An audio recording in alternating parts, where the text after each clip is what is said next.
it's a little hard to really understand exactly what the president is saying. But he's sort of right. The U.S. consumer hasn't really been hit that hard yet. Is that about to change? Yeah, the way they structured the tariffs, the first round of tariffs, and remember, this is not just China. This is everything from solar panels to washing machines to steel and aluminum.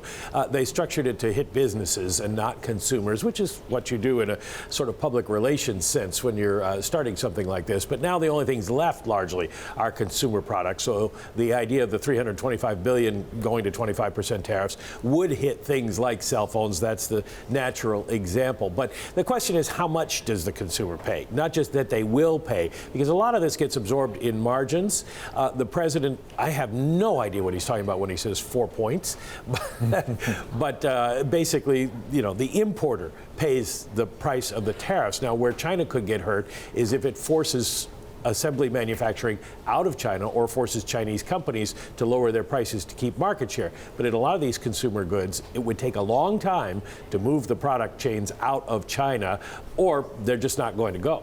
Insofar as this does affect the cost of consumer goods in this country, who's going to pay it? Is it going to go straight to the consumer? Can the producer back here, the market or the retailer here, absorb some of that? You know, the New York Fed just did a study on this, and they found estimating the effects of the tariffs are very difficult because we don't know that answer to that question. Some companies absorb the increase, some companies pass it along to consumers, but maybe not the whole amount. So it's hard to estimate. They came up with an answer of it raises consumer and producer prices by what we've seen so far has raised it by about 0.3 of a percentage point. Bloomberg Intelligence, Ian, did a study that showed what would happen to margins and profits if we got the full enchilada of tariffs, and then if we just get where we are right now, the current level versus the announced tariffs. The discrepancy is huge on gross profit margins for 2019. How do you deal with that as an investor?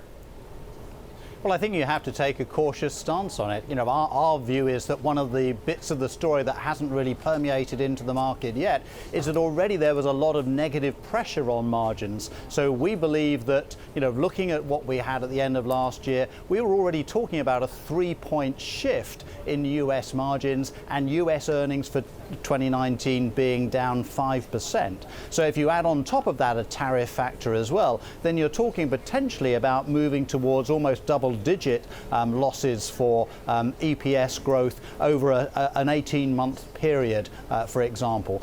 And that consumer hit is particularly important. You've got $42 billion of tariffs on consumer goods already. If we go into that tech space, remember that one of the key things holding down core PCE in the last few years has been the declining technology prices. So if that starts to change, you're going to see some upward pressure there that's going to worry the Fed.